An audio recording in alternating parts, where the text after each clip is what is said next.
In the NBA playoffs, everything's more intense. The stakes are higher, the fouls are harder, and the shots mean more. And because the championship is on the line, everyone steps their games up. Or at least they're supposed to. Because not everyone does. And some superstar players actually get worse. And much worse at that. In the games that matter most, when everything is on the line, these stars collapse under the pressure. And we saw one of these cases happen just recently once again with Julius Randle. You see, Randle was an all-star this year and he led the 4th-seeded Knicks in points and rebounds. During the regular season, he was great, and although he was inconsistent at times, he played at the star level this team needed. But when the playoffs happened, he was everything but that, and his stats dropped in every single statistical category across the board. He went from putting up 25 a night on 45% from the field and 34% from 3 to 16 points per game on 37% shooting and 25% from 3, with him getting benched a few times in key games because of that. And honestly, I'm surprised he didn't get benched more often. These are not star numbers and aren't even good numbers at all. The Miami Heat just double teamed him on every post up and pretty much completely took him out of the game. He didn't know how to get himself out of those situations and he suffered. But it wasn't just a fluke, because the same exact thing happened to him 2 years ago in his only other ever year making the playoffs. In 2021, he averaged pretty much the exact same 24 and 10 in the regular season. Makes the all-star team, then completely falls off come postseason time. At this rate, he's looking like he needs to be a 3rd or 4th option when the playoffs start, where there's maybe a little less pressure. But sadly for the Knicks, he's set to be making $30 million for the next 3 years for them. Another good example of this happening is DeMar DeRozan, who made a pretty infamous reputation of being the guy who collapses every postseason. Back when he was on the Raptors, they were great. In the regular season, they dominated every year and found themselves with a top 2 or 3 record in the Eastern Conference season after season. But then the playoffs would come around and the superstar of Toronto would disappear. He'd have multiple games where he'd score in single digits and just let his team down. Just look at 2017 as the perfect example. He led his team to the 3rd seed, averaged 27 points a game, had the best year of his career, then put up 22 a game in the playoffs. And this happened for multiple years in a row after this. It's actually still happening to this day. Look at last year. DeMar revitalized his career, averaged 28, 5 and 5 for the new look Chicago Bulls, made the all-star team for the first time in 4 years, and was even an early MVP candidate. Then put up 20 points a game in the playoffs and lost in 5 games in the first round to the Bucks. And I just don't know what it is with DeMar, but there's something about the pressure of the playoffs and the higher intensity that just gets to him. As for if it will ever change, the answer is no, because this has been going on literally his entire career, since day one. Because even in his first playoff game ever, he only put up 5 points and didn't make a single shot until the end of the 3rd quarter. And how could I mention Raptors DeMar DeRozan without giving a shout out to Kyle Lowry here? Because this man did pretty much the exact same thing, which made having the both of them on the same team as a superstar duo a disaster. And Lowry's situation might have been even worse. He never had the major stat decline that DeMar did, but the fact that on multiple occasions he would completely not show up and even had multiple games where he would just straight up score 0 points makes him that much worse. And it's not like it was just a Raptors thing. He had 2 games where he played 25 minutes and scored 0 points for the Heat last year. It's clear now that he's not a star anymore, which is why he's coming off the bench for Miami. But hey, unlike DeRozan, at least Kyle's got a championship and played a big part in winning that for his team, so at least he showed up for that. While on the other hand, Chris Paul still doesn't have an NBA championship of his own thanks to his playoff performances or lack thereof. You see, anytime Chris plays in the postseason, he actually does show up. But the problem is that he never ends up even playing when it matters most, because he gets injured every single year. You see, in the regular season, for the most part, he stays relatively healthy. But for some reason, throughout his entire career, whenever his team has had a real chance of winning a championship, he always gets hurt. Look at the 2015 playoffs. He had a hamstring injury that caused the Clippers to lose to the Rockets in 7 games. 2016 was probably the Clippers' best chance at winning a title. They had Jamal Crawford, who just won 6th Man of the Year, DeAndre Jordan, who somehow, thanks to Chris, made All-NBA First Team and All-Defensive First Team, Blake Griffin, who of course was still an All-Star, along with a roster full of other great role players. But in Game 4 of the first round against the Blazers, CP3 breaks his hand and they end up losing that series. Then in 2018 is the most infamous example. It's the year James Harden won League MVP, was averaging 30, and the Rockets were by far at their strongest as a team. So they found themselves now up 3-2 in the Western Conference Finals against the KD-led Warriors, when Chris injures his hamstring, is ruled out for the series going into Game 6, and they end up losing it in a year they definitely could have won it all. Then there was this past season where he couldn't even make it 7 games into the playoffs before injuring his groin. In the year that an aging Phoenix team went all in, he saw yet another injury. So it's not that Chris plays worse in the playoffs, but it's that he always gets hurt and doesn't even play, which is much worse than regular season CP, who does play. And speaking of this year's playoffs, it brought us a lot, or reassured us big time about a few certain players players who just don't live up to the regular season hype, whose games don't transfer all that well. Guys like Jordan Poole. Now this one's a little harder to say because last year he did break out big time. He even got nicknamed the third Splash Brother of Golden State. In the 2022 regular season, he had a great year and stepped up when Klay Thompson was out with an injury. Then even in the postseason, he managed to come off the bench and do the exact same for them. His game translated perfectly, and he was actually a big piece of them winning the title last year. So he got paid a max contract in the offseason, and that's when everything changed. Because now in 2023, his game's been up and down all year long. People started seeing holes in it, and he just wasn't producing like he was before the big contract. Sure, the Draymond punch didn't do any favors in getting his mind right for the season, but the man had all year to recover, but still collapsed come postseason time. And honestly, this dude was hard to watch. His role on the team was supposed to be the energy guy and the main scorer and ball handler off the bench. He was supposed to lead the way for the second unit, but because he didn't, it led to massive drop-offs once Steph Curry left the floor. In the first round against the Kings, he averaged 12 points and 3 assists on 33% shooting and 25% from 3. Then in the second round, things got worse when he put up only 8 points and 4 assists on the same shooting numbers. In 2022, he was still improving, so teams didn't know what to expect with him. But this year, they knew his game and he couldn't get anything going. And the fact that he scored in single digits in 7 out of their 13 playoff games makes me think he deserved getting slapped up in preseason. Honestly, I think the fact that he performed so poorly was the biggest reason why the Warriors aren't going to end up being NBA champions this year. They needed that little bit of extra play from somewhere and someone on the court, but it never came. And I said this one was hard to judge because of the fact that he's still only 23 years old, and it was still only his second ever postseason. So in the future, things could change and he could easily go right back to playing great again. But from what we've seen most recently and all the negative energy around him these days, things aren't looking good. Things also aren't looking good for Karl Anthony Towns, who's completely disappeared outside of the regular season. He's made the playoffs 3 times in his career. The first was the time Jimmy Butler led the Timberwolves there. And during that season, it was Cat's first time being an all-star, but he did it while putting up 21 and 12 on 54% from the field and 42% from 3. Those were great regular season numbers, and he deserved that all-star spot. But the 16 and 13 on 46% shooting and 27% from 3 in the playoffs was anything but that. His numbers pretty much fell all the way across the board, so it was no wonder Jimmy left. Fast forward all the way until the next trip there though, which was last year, where he was once again an all-star, this time for putting up very similar numbers, but he faced very similar results. It's the drop in points per game combined with the 4.5 turnovers a night, and it was no wonder why the Wolves lost to the Grizzlies in 6 games.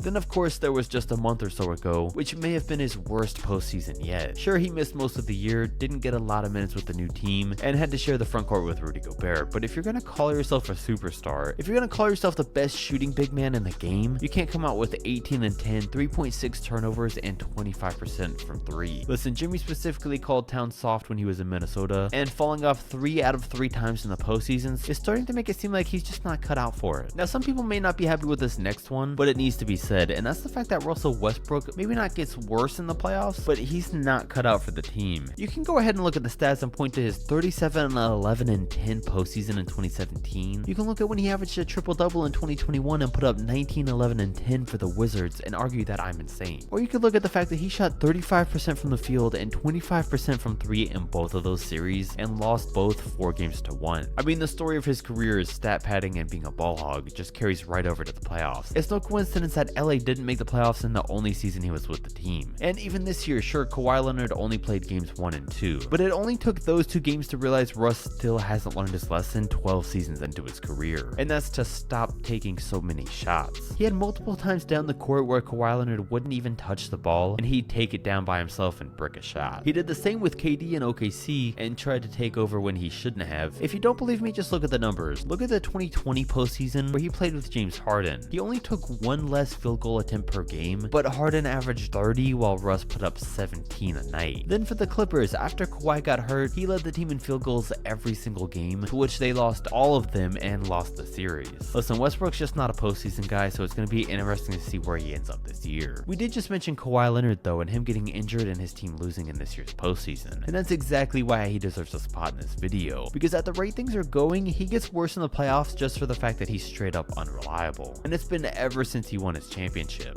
In 2020, his team straight up lost to the Nuggets. In 2021, he sprains his knee and misses the rest of the postseason, so his team loses to the Suns. He missed all of 2022, and of course tears his meniscus 2 games into the postseason, even though he load managed pretty much all year long. So we can all agree load management pretty much does nothing. So at this point, he's become one of the most unreliable and injury prone players in the league. But speaking of unreliable, incredible, that brings us to James Harden, and I don't know what happened to James, but ever since leaving Houston, he's been a different player. He said it was because he wanted to play a different style and he's trying to be more of a point guard, but that's not it. The man somehow lost a step starting at 31 years old, because as we know, he was one of the greatest scorers of all time on the Rockets and averaged 30 a game, especially in the postseason. Well, he's played in 3 playoffs since leaving Houston and has averaged basically 20 and 8 every single year since. But this season's been the best example of what I mean. He basically is just incapable of showing up some nights. And I don't know if it's a confidence thing or it really is his age or what, but we only saw Houston James Harden twice this postseason. The games in which he had 45 and 42. In those games, he's attacking the basket, hitting threes, is playing confidently, and is shooting 25 to 30 times a night. But every other night, it just seemed like he was a different player. He'd score in single digits, just flat out refuse to shoot the ball, and would be way too passive. It was no coincidence that Philly won in both of his 40-point games, and had he played like that every game, I think the 76ers would be favorites to win the title right now. But I guess he's just not capable of that anymore, which makes him one of the superstars who's been a much worse player in the playoffs. If you've enjoyed the video, don't forget to like, comment, and subscribe, and I'm out.